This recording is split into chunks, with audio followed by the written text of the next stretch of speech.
Hola hermanos y bienvenidos nuevamente al estudio de la palabra de Dios. Estamos en esta serie estudiando el libro de Éxodo y esta es lección número 33, en la cual vamos a concentrarnos en Éxodo capítulo 21, los primeros 11 versos, donde aquí comenzamos a ver los primeros mandamientos o las primeras reglas, podemos decir, que Dios les está dando a los israelitas por medio de Moisés. Y como podemos ver en este estudio, vamos a concentrarnos en algunas leyes que Dios da para el tratamiento de los esclavos hebreos y también un tratamiento acerca de las hijas.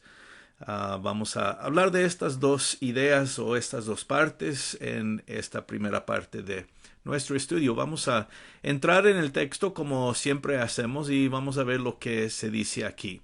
En la primera parte vamos a concentrarnos en los primeros 6 versos y en estos versos se escucha lo que Dios dice tocante a los esclavos y podemos entender aquí que estamos hablando de hebreos, es decir, de israelitas que son considerados como esclavos. Esta es la primera parte, así que vamos a leer estos versos y luego, como siempre hacemos, vamos a dar comentario y explicar un poco lo que estamos viendo aquí.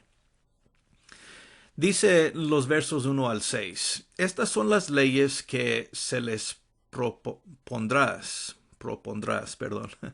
Si comprares siervo hebreo, 6 años servirá, mas al séptimo saldrá libre de balde. Si entró solo, solo saldrá. Si tenía mujer, saldrá él y su mujer con él. Si su amo le hubiere dado mujer, y ella le diere hijos o hijas, la mujer y sus hijos serán de su amo, pero él saldrá solo. Y si el siervo dijere, yo amo a mi señor, a mi mujer y a mis hijos, no saldré libre. Entonces su amo lo llevará ante los jueces, y él le hará estar junto a la puerta o al poste, y su amo le horadará la oreja con lesna, y será su siervo para siempre. Bueno, estos son los primeros 6 versos que vemos tocante a reglas que tienen que ver con los esclavos hebreos. Ahora, al final de esta lección, hermanos, debemos reconocer que hay otros pasajes en el Antiguo Testamento que hablan acerca del tratamiento de esclavos. En otras palabras, este no es el único texto. Y al final de esta lección les voy a dar esos otros pasajes bíblicos en el Antiguo Testamento que también deben ser considerados cuando hablamos de este tema de esclavos hebreos, ¿no? Así que hay más que este texto, ¿no? Y pues es buena idea consultar a esos otros textos cuando se estudia este tema de esclavos. Pero para nuestro propósito aquí, porque lo encontramos en Éxodo 21, vamos a ver lo que esto está diciendo. Primeramente, Dios dice, ¿verdad?, que si se compra un siervo hebreo, no estamos hablando de siervos que pueden ser, que podían ser comprados de otras naciones. Estas reglas tienen que ver específicamente con el tratamiento de esclavos que son hebreos, que son israelitas, ¿no? Ahora, este pasaje tampoco habla de cómo llega una persona a ser siervo o esclavo, pero muchas veces eso tenía que ver con a veces si, por ejemplo, una persona no podía pagar sus deudas que tenía, a veces se decía que se tenía que vender por esclavo. Y hay otras razones también por la cual un hombre pudiera llegar a este estado de ser considerado como esclavo. Y este texto no habla de esas ideas, pero nos dice solamente más del tratamiento de este esclavo si es que se llega a comprar. Y la primera cosa vemos aquí en el verso 2, cuando dice el texto que este esclavo servirá por servirá por 6 años. Esa es la duración de su servicio. 6 años. Entonces podemos ver que había un límite, ¿no? Al 7º año tenía que ser librado. Y cuando dice de balde, quiere decir que no se consideraba un pago de dinero para que este siervo saliere salvo y libre, ¿verdad? Por decirlo así, no tendría que pagar nada. Su libertad se le concedía gratis en el 7º año. Entonces vemos que había un límite. Si llegara una persona hebrea a estar en esta condición, en este estado de ser considerado por esclavo, fue una cosa limitada, ¿no? Y creo esto tiene que ver más con el estado del pueblo de Israel. Si recordamos, salieron de Egipto, donde eran esclavos. Entonces el propósito de Dios no es esclavitud, sino libertad. Entonces, esta situación de darle un tiempo temporal era para el bien del hebreo, ¿no? No tenía que quedar en este estado por toda su vida o permanentemente. Era por un tiempo limitado. Ya después podría salir como un hombre libre, después de 6 años de servicio, ¿no? Ahora el verso 3 nos dice que tal como entró en esclavitud es como sale. Así que si entró solo, solo saldrá, ¿verdad? Si entró en esclavitud estando casado con una mujer, entonces dice aquí el verso 3 que ambos, él y su mujer, saldrán libres, ¿verdad? Entonces la regla aquí es tal como entras es como sales. Si entras solo, sales solo. Si entras casado ya, entonces sales tú con tu esposa, ¿no? Ahora, el verso 4 nos da otra situación donde podría haber visto, ¿verdad? Un hombre solo que recibe una mujer por parte de su amo. Y eso es lo que dice el verso 4. Si su amo le hubiere dado mujer, ¿verdad? Entonces, si él entra a ser esclavo siendo un hombre solo, pero su amo le da una esposa, entonces dice el verso 4 que la mujer y cualquier hijo que hubiera nacido de su unión, la mujer y sus hijos quedan como parte de el estado de el amo, ¿no? Quedan con su amo. El hombre puede salir libre al 7º año si quisiere, pero no puede llevarse a su mujer y sus hijos, ya que se ven como, vamos diciendo, propiedad de su amo, la mujer y cualquier hijo. Entonces el hombre puede salir y vamos a decir, tener su libertad, pero solo él, porque, una vez más, entró solo, así que sale solo. Entonces, ¿qué pasa con su familia en ese caso? Pues ellos quedarían en la casa de su amo, ¿verdad? Ellos quedan ahí, pero el hombre podría salir. Ahora, el verso 5 nos da la excepción a esta regla. Si el siervo quiere, si tiene el deseo mejor de quedar como esclavo con su amo y con su esposa y su familia, él podría hacer eso. Y ya después de esta decisión, el hombre sería considerado esclavo, ahora sí, por toda su vida. Él no podrá salir libre si llegara a tomar la decisión de quedar con su amo.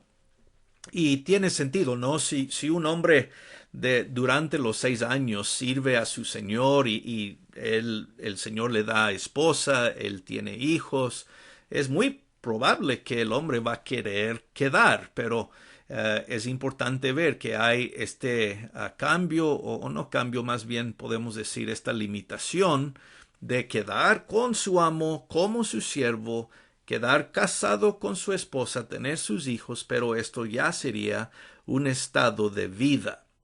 Y para concretar esto, para ver cómo esto se hace por vida, hay esta ceremonia donde el hombre sería traído delante de los jueces, como dice el verso 6, jueces del pueblo.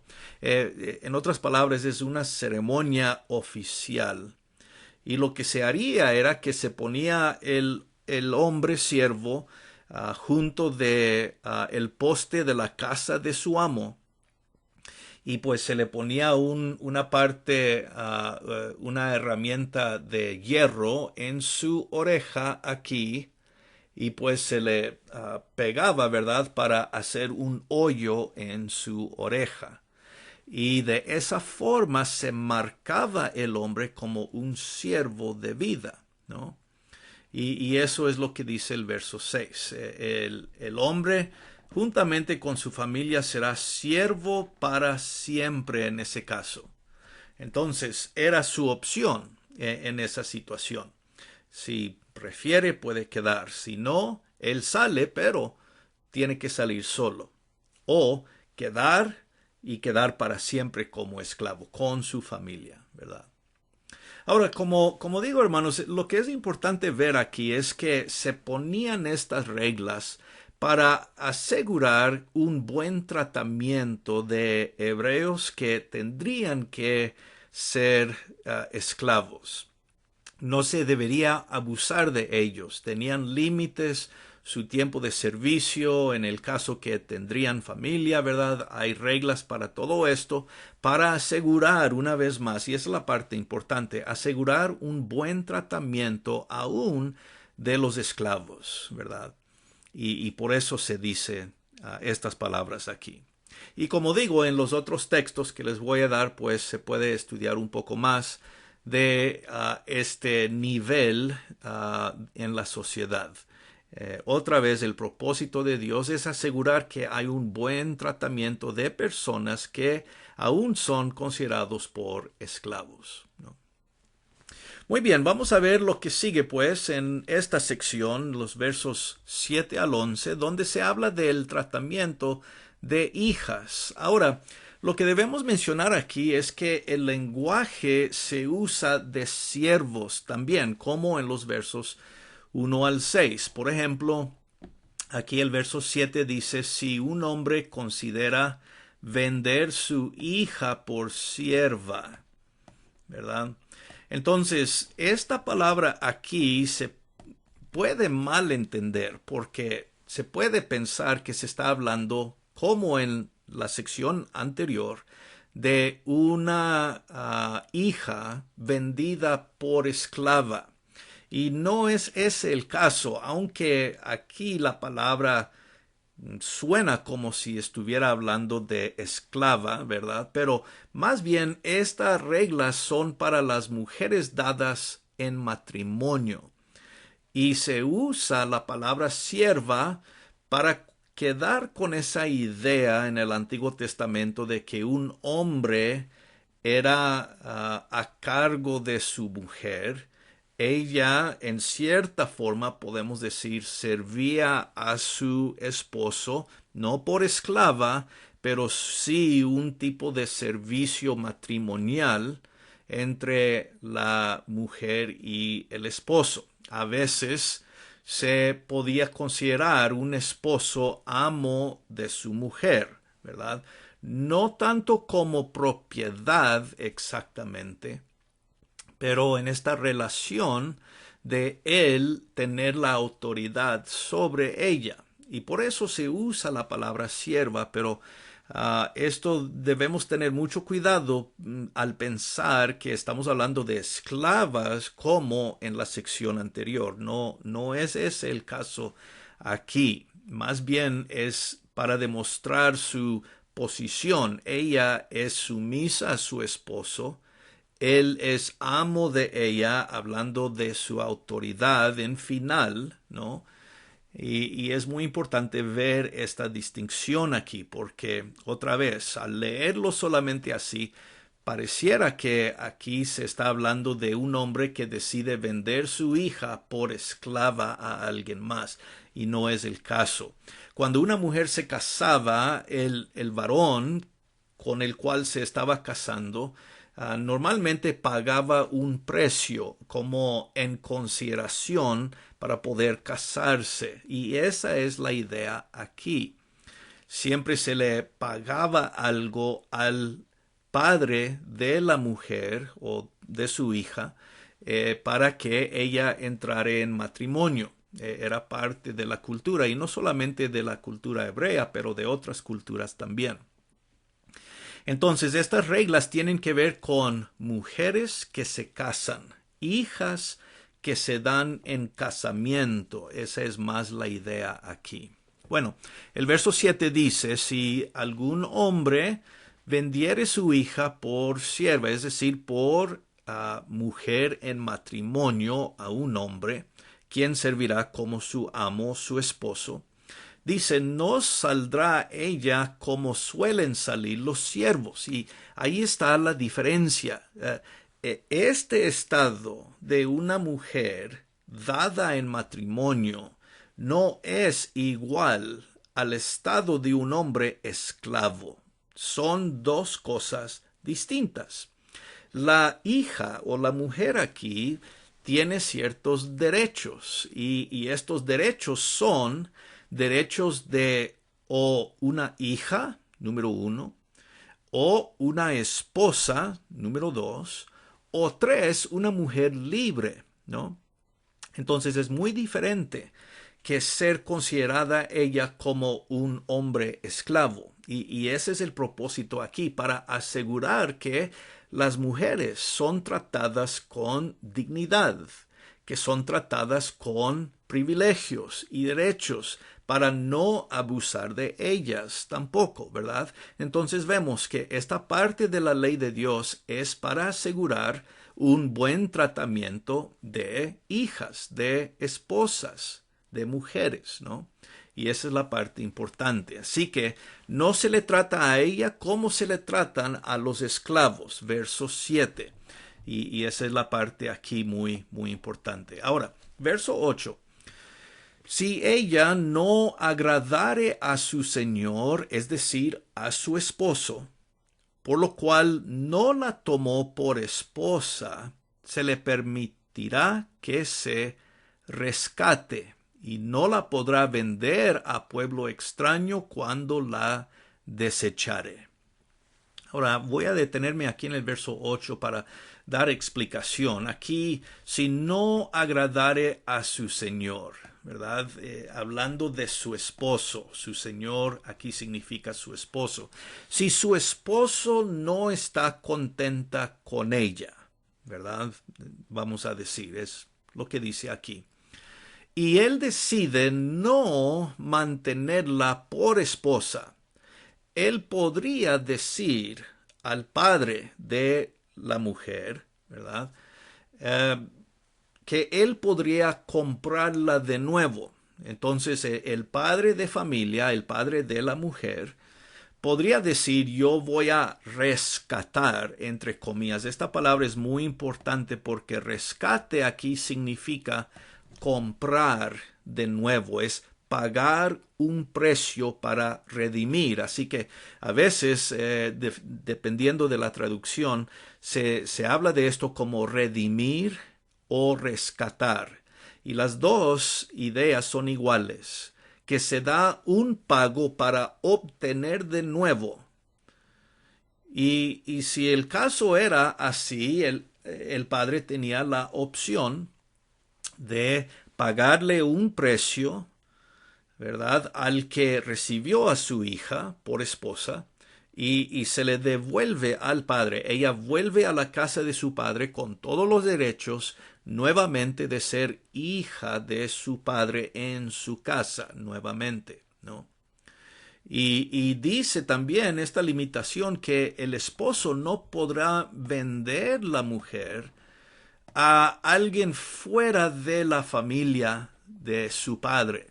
tenía que quedarse dentro de la familia. Entonces, pueblo extraño aquí no quiere decir necesariamente otra nación, más bien quiere decir que el esposo no tiene el derecho de venderla a cualquier otro como si fuera solamente propiedad.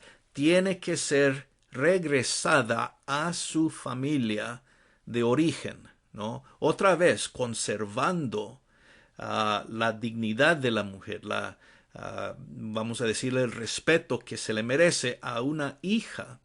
Ella vuelve a la casa de su padre. Y ese es el verso 8. Entonces, un hombre no podría decidir, no me gustas ya, no te quiero, así que te voy a vender como cualquier propiedad. No, se le tenía que devolver a la familia de origen. Claro, por un pago, ¿verdad?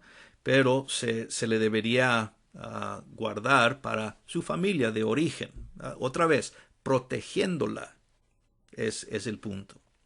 Ahora, otro punto, verso 9. Mas si la hubiere desposado con su hijo, hará con ella según la costumbre de las hijas. Entonces, otra opción era si un hombre recibía una mujer para su hijo, no tanto para él mismo como su esposa, sino esposa para su hijo. Eso también se podía hacer.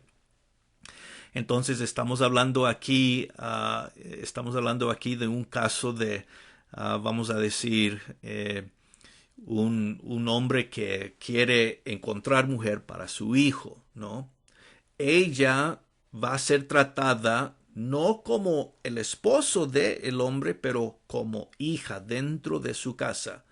Otra vez, el límite aquí es para proteger y conservar el estado de la mujer. Entonces, o va a ser hija o va a ser esposa. Y las dos llevan privilegios y beneficios y, vamos a decir, responsabilidades de buen tratamiento entre las dos. Ahora, verso 10, otra parte de todo esto, dice, si tomare para él otra mujer, no disminuirá su alimento, ni su vestido, ni el deber conyugal. Ahora, lo que el verso 10 quiere decir es que un hombre podría decidir quedarse con ella y considerarla como esposa. Esa parte es importante cuando dice el deber conyugal. Quiere decir que en el caso que el hombre decidiere quedarse con ella, aunque recibe a otra mujer, no es la condición, vamos diciendo, mejor, pero si eso llegara a suceder, ella todavía es considerada esposa del hombre. Y él tiene que proveer por ella, ¿verdad? Cuando aquí se dice de no disminuirá su alimento, quiere decir que no le debe faltar nada. Alimento, su vestido, entonces todo lo que la mujer necesita. Y el derecho todavía de ser esposa, ¿verdad? Es la parte aquí importante, podemos decir. Tal vez en nuestra mente debemos pensar el caso de Jacob, por ejemplo. Recuerdan que Jacob tuvo dos esposas, Raquel y también después, o Lea y después Raquel. Las dos eran hermanas. Y las dos, aunque Jacob amaba más a Raquel, tenía que tratar a Lea con todos los mismos derechos, ¿verdad? Ella también era su esposa. Y pues eso lleva consigo ciertos beneficios, ciertas protecciones, ciertas consideraciones.